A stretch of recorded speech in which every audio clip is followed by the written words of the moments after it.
Today for another business hour of English to help you improve on your business English in every aspect: listening, writing, speaking, fluency, pronunciation, all those type of things that we can help you with for your business English. Now, what I'm going to look at today is we're going to look at a bit of news. We'll look at the pronunciation by looking at some articles. We'll revisit a business phrasal verb and a business idiom. We'll also be looking at the Scottish accent, because sometimes the Scottish accent can be tricky for some people, but maybe it's just a case of not being used to the Scottish accent, and there's nothing really wrong with it, which there isn't. And we'll also do other things. So first of all, what I'm going to do is I'm going to bring you over and we're going to look at what was happening in the news wrap-up. So let me bring this up here, and I'm going to pause down here. And in the wrap-up here on LinkedIn News, I want to draw your attention to some specific words or words you may not know and vocabulary along with the pronunciation. Before I get into it, a shout out or a thank you to my new connections here on LinkedIn. Very glad you can be here. I'm providing you with business English and hoping that I can help you advance and understand a bit more and help you in your business English on a day-to-day basis. So let's get into our first one here, which is, and I want to make sure that this is indeed the first one. Yes, it's not the first one. Okay, I'm going back. Sustainability. H&M starts a joint venture to resell and recycle millions of garments. Garments are clothes. That's another word or a synonym for clothes. Moving down, H&M has teamed up with recycling company Remondis to give new life to 40 million items used items of clothes. I'm going to have to go back and say this again. New life to 40 million items of used clothes this year. The venture will collect used garments across Europe and expects to resell 60% and recycle a third. The fashion industry, which produces 100 billion new items each year, is under pressure to become more sustainable. Okay, so let's have a look up here. We have a phrasal verb at the top here, which is to team up. To team up with. So we'll team up with, and that means to collaborate. Okay, a recycling company, so H&M, are collaborating with Remondis. They are teaming up with them. That's a useful phrasal verb, and you can use it in a business sense, or often two artists perhaps will do a collaboration. You say they teamed up. Okay, down in we have garments again, which are clothes, and we have looking at how to talk about numbers here. 40 million is the M, down to 60% with the percent behind the number, and 100 billion. If we had dollars here, we would say 100 billion dollars. And did you notice that I didn't say 100? I said 100. So when we have one, we generally say a person, a man, a woman, not one man, one woman. Sounds a bit strange. So moving on then to our next one. Toys. Lego introduces new characters to make play more relatable. Lego is introducing a new set of characters with physical, mental, or cultural differences, such as ADHD, Down syndrome, and language barriers. We got language barriers here, okay.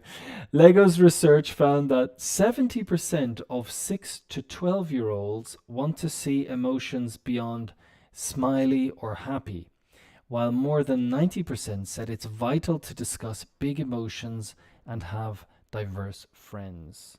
Okay, let's go back and unpack some of this vocabulary and pronunciation. Characters to play more relatable. Lego is introduced a new set of characters with physical, mental, or cultural differences, such as ADHD. ADHD is an acronym and it stands for, this is what we say it means. We say it stands for attention deficit hyperactivity disorder. A lot of people complain that everybody seems to have ADHD now. All the kids have ADHD, but in our day, it just meant you had a lot of energy. That's a what we call a debatable point, and often you'll hear it mentioned as a moot point. M-O-O-T, moot point, which means it's debatable. You might say this, and I might say something else. It's a moot point or debatable point. Down syndrome. I think it's Downs with an S actually. Down syndrome. And language barriers. Now, I wonder what language barriers is, because I was talking to someone this morning, student, and we were talking about when you have a language difficulty. In this case, it was a stammer or a stutter. And this is when people find it difficult to get the words out. Not in a language sense where I don't know what the translation is, more in their own language, they have a problem, and this is called a stammer. Now, Lego's research found 70%, 6 to 12. So when we have numbers with 6 to 12-year-olds, this is very interesting, actually. We say 12-year-olds. When we're talking about the group, we'll talk about with an S at the end, 12-year-olds. 12-year-olds like Godzilla, for example. But if I talk about my son or my daughter as an individual, I will say she is a 12-year-old. And then for her age, I'll say she's 12 years old. You're gonna have to rewind this video to actually get your head around that, because it is very complicated. She's 12 years old. She's a 12-year-old, and her friends are 12-year-olds. Sorry about that. Blame the English language. Okay, moving on to the next one. Number 3, work life. What 60-year careers could look like. People are living longer, and that means they are also working longer. The traditional 40-year career could morph into a 60-year career. The Wall Street Journal writes, a shift that may change the Wall Street Journal writes, a shift that may change the way we think about work. Moves across sectors could become more common, just like career breaks and stints back at school. So we have some vocabulary here. What 60-year careers could look like. A career is your work life. In some languages, it means a degree, what you do in university. But a career in English is when you start working to when you stop working. That is your professional life. That is your career. You may have one career, a career in architecture. You can also break it up to a career in engineering. When you start and when you stop your working life in that particular area. The traditional 40-year career could morph, which means to morph, means to change into a 60-year career. A shift down here, a shift means, a synonym for shift means a move. A move that may change the way we think about work. Moves across sectors, well, there you go. Across sectors, areas, could become more common, just like career breaks and stints. A stint is an amount of time. I did a stint, perhaps a football player does a stint as a manager after their football career. But it didn't work, so a stint is generally a short time. It'd be interesting to see how this works out. I think careers, people are becoming more flexible, moving across areas.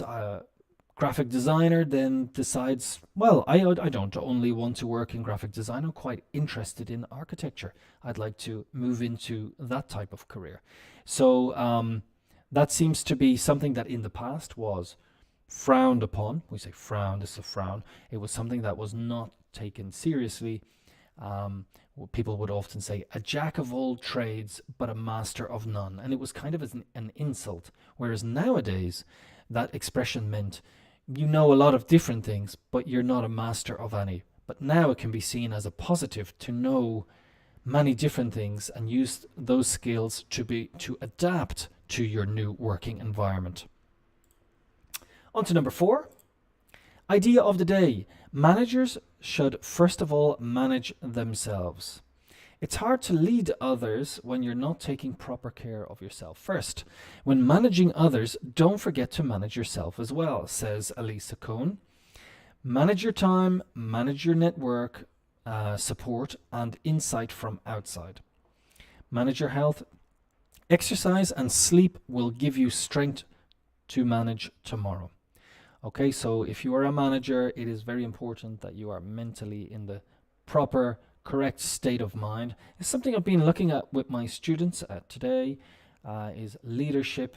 And we'll be looking at a leader coming up, possibly after this. I can't disagree here. Let me look at some words, vocabulary. It's hard to lead others when you're not taking proper care of yourself when managing.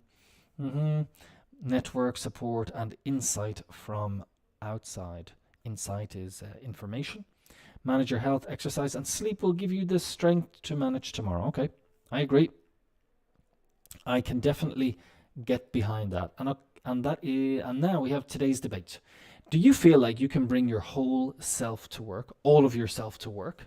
It's from Yulia Bar, VP, Vice President, People and Teams Efficiency. There are a lot of conversations about whether to bring your whole self to work. Oh, it did it again. I gotta press pause down here. We call that pause, the 2 lines, the pause button. There are a lot of conversations about whether to bring your whole self to work. For me, it's not the point. Do you even need to ask yourself this question? If you're in a safe environment, this is not a decision that needs to be made. If you are surrounded with colleagues who encourage you to become a better version of yourself, you simply bring your best self to work.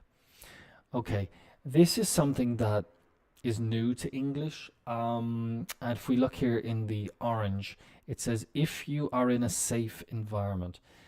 Safe environment nowadays tends to mean if you're in an environment that you feel comfortable in, not like before when we felt safe, as in I'm not going to be harmed or attacked by someone. Nowadays it means I feel safe to be myself, I feel safe to say what I want to say, I feel comfortable.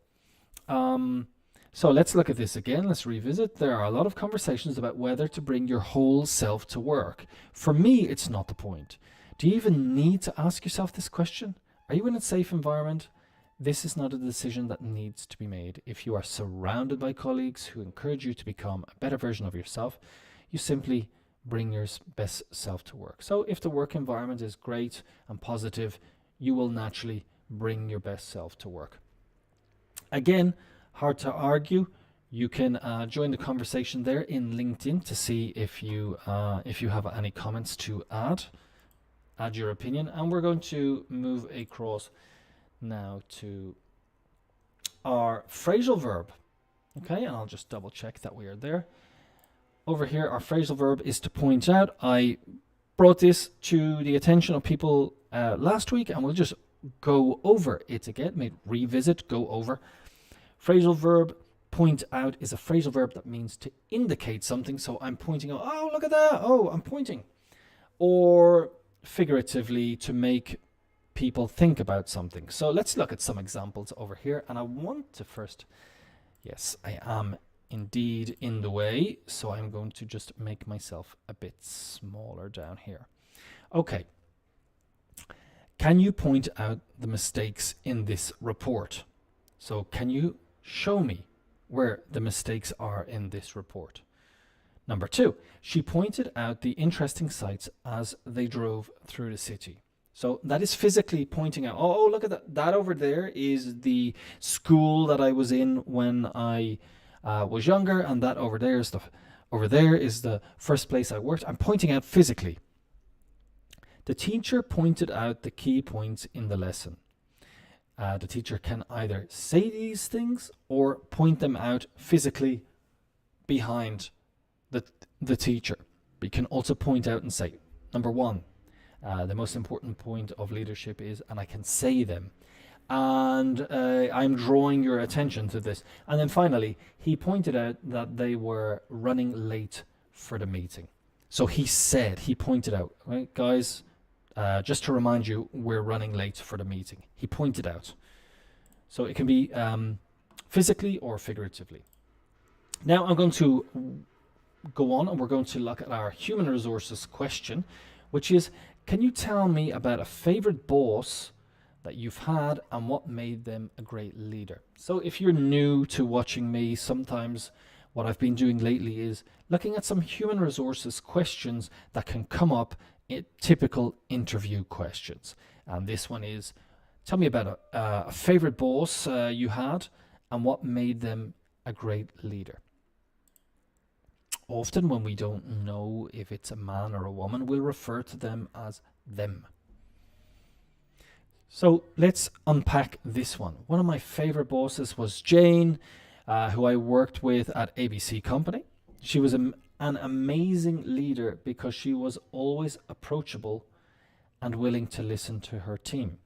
She had a great sense of humor and her positive attitude was contagious.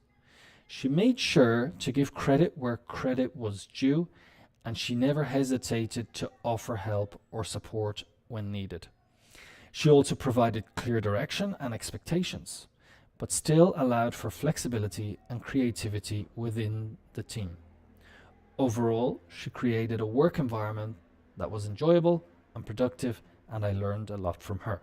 So you could take this as a standard kind of response and shape this into the way that you want to answer this particular question. I think there's some interesting things here that we can draw some attention to. She was an amazing leader.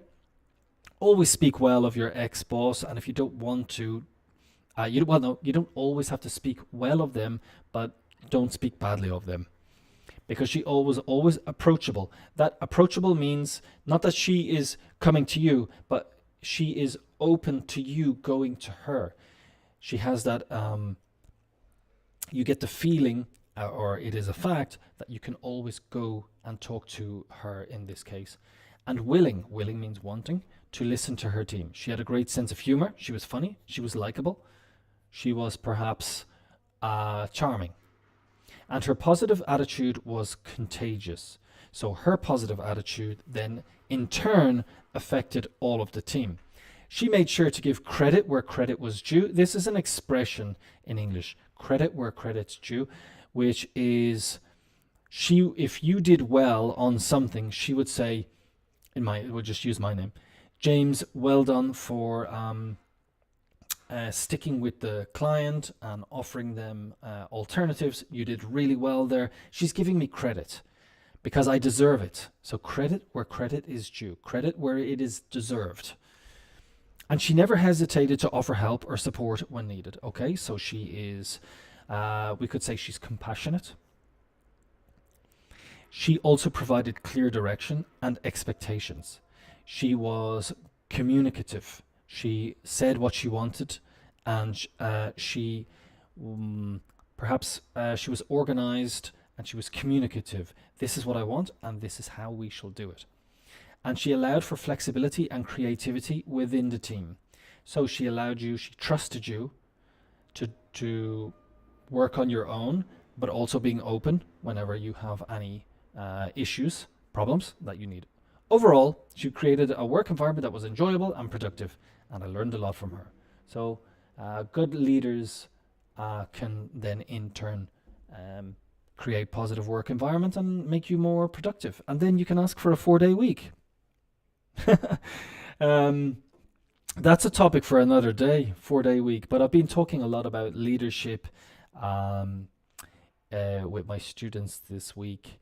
And now what I want to do, talking about leadership, I hope this is a good answer for you or something that you can work with, a common interview question, and something that when you're talking again about an old boss, you want to speak what they gave you, what you admired in them, and what you learned from them. And then with a bad boss, you can also say, you're not going to say they're good, but you can say what you learned from that situation.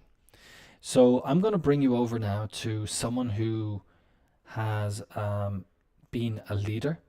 She is Nicola Sturgeon, and she resigned from her post in the as the Scottish Prime Minister. So we're going to listen to her accent. We're going to listen to her accent. We're going to listen to who she was as a leader. She was. Some people loved her. Some people hated her. Let's just listen. I'll grab my headphones and I'll listen with you. And where necessary, I'll make some comments. Should be in Scotland's hands. One of the most powerful politicians in the world, an election-winning machine. But for me, who the leader is that takes Scotland to independence is less important than that Scotland completes its journey to independence. But do you feel that it will still be you? Yes, I do. Today I am announcing my intention to step down as First Minister and leader of my party. Thank you. So just a bit of context here. Nicola Sturgeon was the Prime Minister of Scotland for the Scottish National Party, a very popular independence-minded party in Scotland. She has been the leader for quite a while now.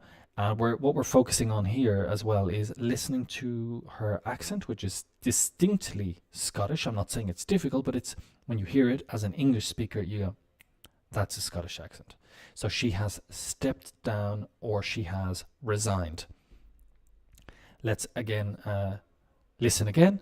You'll hear the English accent and you'll hear her Scottish accent. But do you feel that it will still be you? Yes, I do. Today I am announcing my intention to step down as First Minister and leader of my party. Thank you.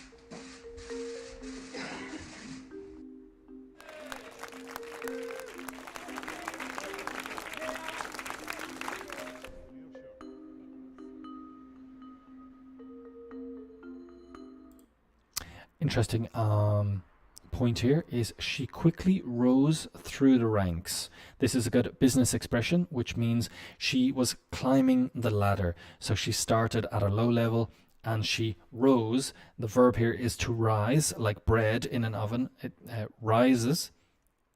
She, and in the past, simple past, is she rose. She rose through the ranks. She went up through the ladder, the corporate ladder, let's say. Another word.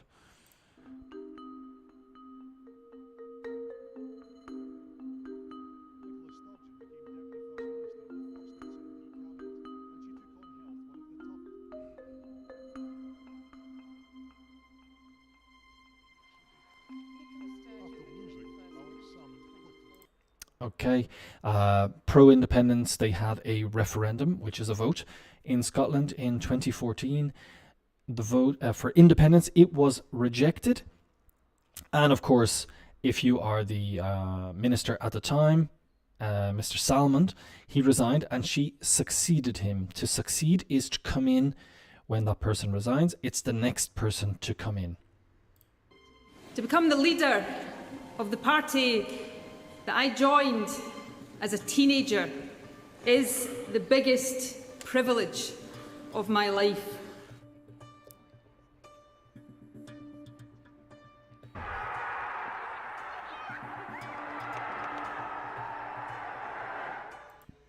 If you're not aware, Scotland is still part of the UK.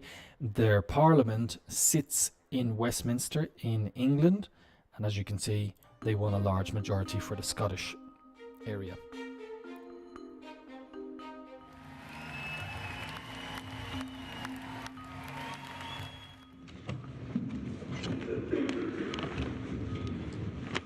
This ruling confirms that the notion of the UK as a voluntary partnership of nations, if it ever was a reality, is no longer a reality. So what happened is recently there was a legal decision which said that there has been a referendum on independence for Scotland, and legally now there cannot be another referendum.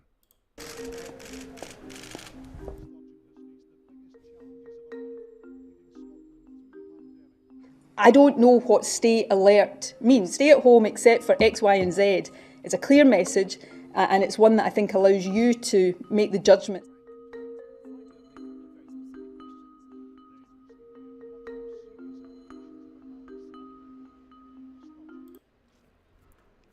into the Scottish Government's handling of harassment complaints. Harassment is when you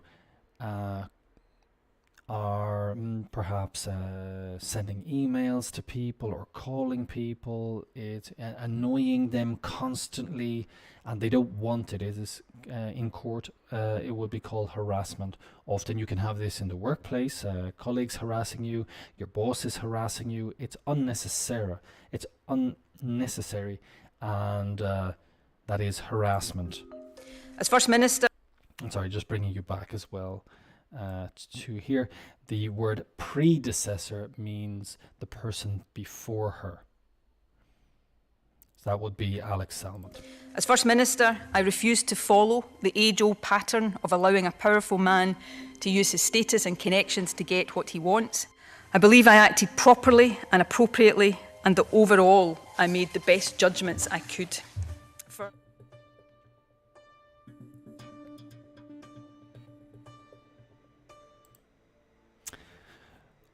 Okay, this is quite interesting. Yes, she has this very polemic at the moment, controversial issue of trans, allowing people to have operations and so on at a certain age, and this has been very controversial with her.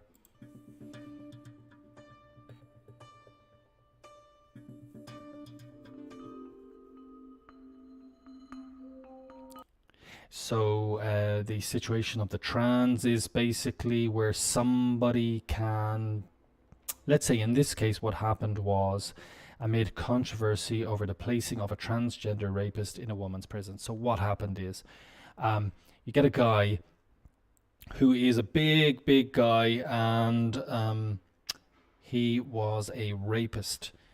He convicted rapist, which means he had sexually assaulted someone. He was convicted in a court, and then at some point said, I don't see myself as a man. I identify as a woman, so I want to go to a woman's prison. So he was, this seems ridiculous to some people, but for other people, it's somebody who just says, I am a trans person. And he was sent to a women's prison. And this guy doesn't look like a woman. And some people see this as an easy way for some men to then just get into women's prisons. And so this is a big controversy for her. It could have led to her downfall. My question is, are all trans women women? You haven't answered that question. Well, that's not the point that we're dealing with That's here. the question I'm asking. Trans women are women, but in the prison context, there is no automatic right for a trans woman. So there are contexts where a trans woman is not a woman? No, there is...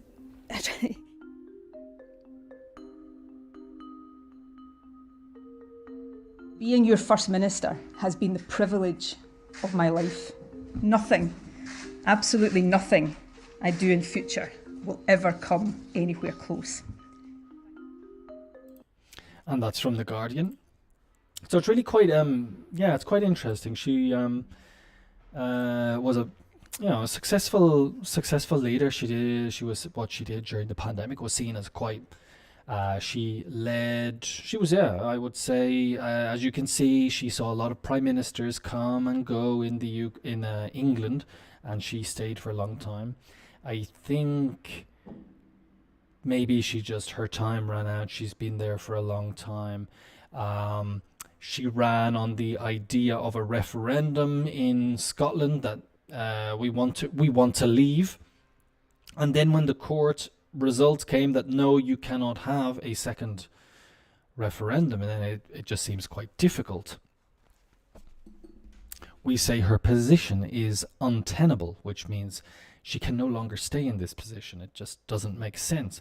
And then, of course, this big controversy, which is happening in a lot of countries at the moment, of the trans situation. Let me just make myself a tiny bit bigger here. I'm a little small while I'm talking. So she made herself a target, really, where a lot of people are alienated by this situation of trans. It's seen as quite controversial in many countries, and just controversial in general. It's It's a lose-lose situation, and that's what I want to talk about now. Is my next idiom, which is a win-win situation, and we call that a segue, where I kind of go from one thing to another. So a segue into this idiom. A win-win situation. A win-win situation is a business idiom that refers to a situation in which all parties involved benefit or gain something positive. So it's good for you and it's good for me. It's a win-win. So let's give an example of a merger. The merger between two companies was a win-win situation. The combined resources allowed for increased efficiency and profitability while also expanding the product line and customer base. So the merger between two companies was a win-win situation. The combined resources allowed for increased efficiency and profitability while also expanding the product line and customer base. So yeah, one win-win situation before that, I'm not so sure if it's still win-win, is the merger of Nissan and Renault. That's been in the news because of possibly separating. It was a win-win, but it doesn't look like it's still a win-win. But there's an issue about their EV, electric vehicles. Well, let's see what happens there. Let's watch this space and see what happens. A very common expression to use in all areas of life is a win-win situation. Just basically, if it's good for you and it's good for me, or if it's good for him, and both parties, both people, both groups benefit, it's a win-win. All right, let's move on down. And this is what I'm going to end with, and this is how we can disagree in a meeting. And just before we get into this, if this has been useful for you, please let your colleagues or your friends know. It's perfectly free. This is absolutely free in association with LK Formation, where I work, and we're just doing this for your benefit. No strings attached, which means you don't have to buy anything or anything. Okay, just hoping that I can help you. And what would be great for me is you can give me a thumbs up or a little clap on LinkedIn, or subscribe, share. That's all I'm asking, and I really hope I'm helping you. I hope I'm speaking clearly as well. On YouTube, you'll be able to get the subtitles. So last one here, how to disagree in a meeting. So very common for people who are not native English speakers and have trouble often disagreeing or feeling comfortable disagreeing, let's say. So let me just myself bigger here. So one way that you can disagree is saying, I appreciate your suggestion, but I have a different perspective on this. I believe what we should focus on X instead, as I think this will provide a better solution for Y. Can you tell me more about your thoughts on this? So you're disagreeing, but you're also then re-engaging the person.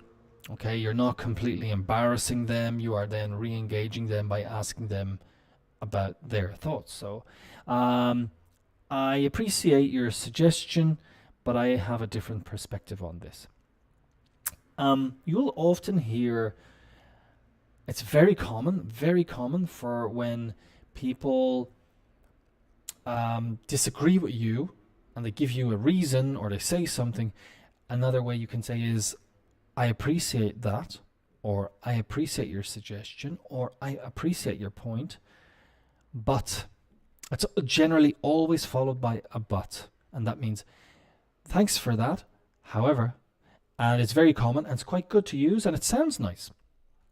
The next one is, I understand where you're coming from, but I think we need to consider Z as well. From my experience, this has proven to be effective in similar situations. Would you be open to exploring this other option together? So again, disagreeing, but not trying to embarrass the person. You're actually re-engaging them and just letting them know that I'm disagreeing with you, but I'm not. But I would like you to participate. So I think this can be useful. I understand where you're coming from. I see what you mean. I understand where you're coming from. Like, I know what you're trying to say. So that is what that means. I understand where you're coming from means I know what you're trying to say. However, and then you can give your explanation. So there you go. That's it for today. I hope it's been useful. I hope I can have helping you with your business English. You can check over on YouTube if you want to see the subtitles. Of course, you can revisit this. As I said, thanks to you guys for connecting with me. Thanks for listening to me. Give it a share if it's been useful for you. And look out for the mini shorts that I will be uploading for business expressions and other things as well. I'll be focusing on, and I'll be back next week as well with the business hour. So have a great weekend, and I'll see you next week.